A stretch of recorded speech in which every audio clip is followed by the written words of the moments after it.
poddies, so they're coming off. What have we got down here? So, yep, that's good. That's not that big, but again, I can see the seeds forming. Concerned about letting that get bigger and then getting too many lumps in it. Getting too... I'll have a run the rest of these. So the thing is, we are used to, as a nation, as buyers, you want to call it shopkeeping or housewives. I mean, that's sexist, but it's what the traditional term would have been. Of getting everything by the pound. So farmers would grow everything as big as they could in order to get as much money for their crop as possible. So if you have a field of carrots and you sell them on a small and tender, they're not going to weigh as much. But that's a good one. But that means we've got used to having massive parsnips, massive tough carrots, because we're used to just eating what's in front of us. Now that would be possibly small for a supermarket, but it's tender, it's perfect. Already starting to get, see the profile, seed pods showing.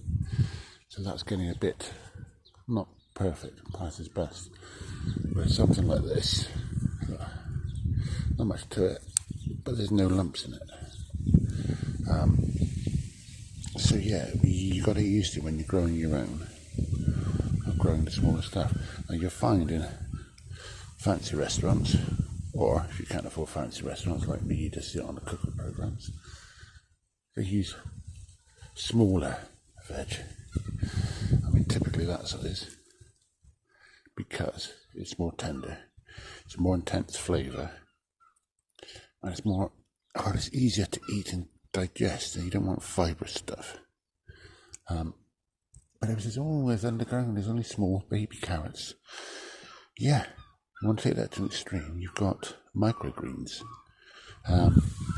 Courgettes when they're about yay big are perfect, but we buy them about that big and about that thick, which isn't perfect. They start to get watery after that.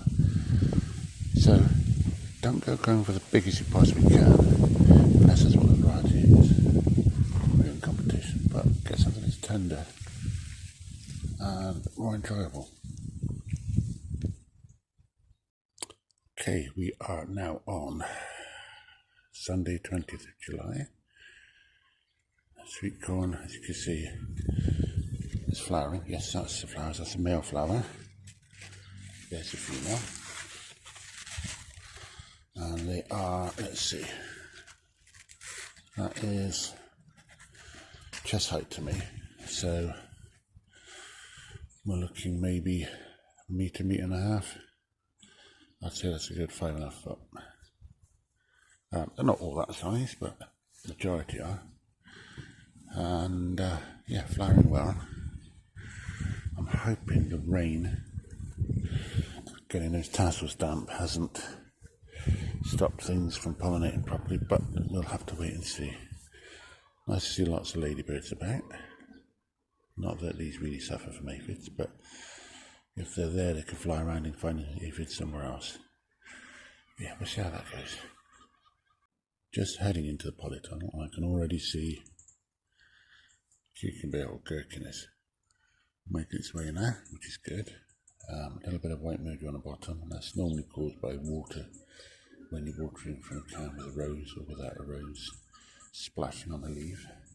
But before I get through the screen door, I see red, I see yellow, I see big orange. Let's have a look. Okay, so what I always get wrong, Crocini is coming into cut now. Great, now a few of those today. One of the gigantomos is colouring up nicely, which is good, but coming back this way, that's the gigantomos. Bush. Let's get through to bush steak. They are massive. I I'm really excited about them, as you might have noticed. This is super steak. Look at that, all the ribbon on there indicates a good steak. The ribbing is caused by multifloral pollination, so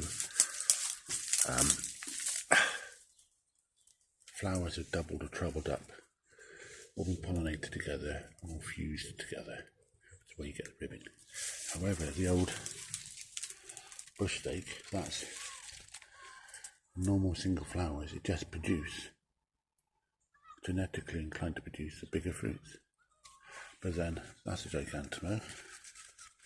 And again, not so ribbed there, which would indicate the super steak has got a lot of filling to go to get all those creases out. Because look, early on they're very creased, then they get less creased, so I imagine that's going to get massive. But I'm going to get on and pick some of these, and with lovely star golds.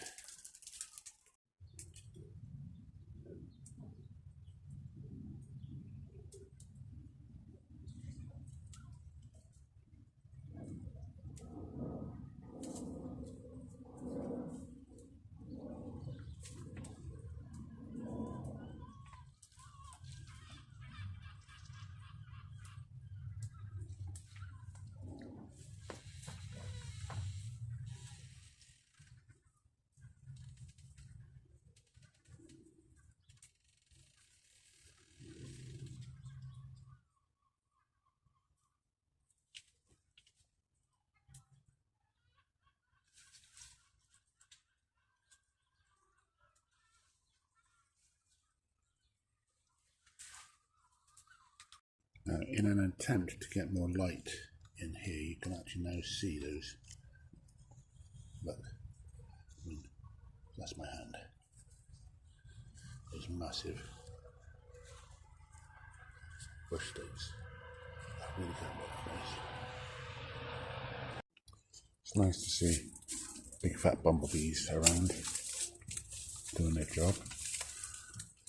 There's one there, pollinating, so we get these lovely things.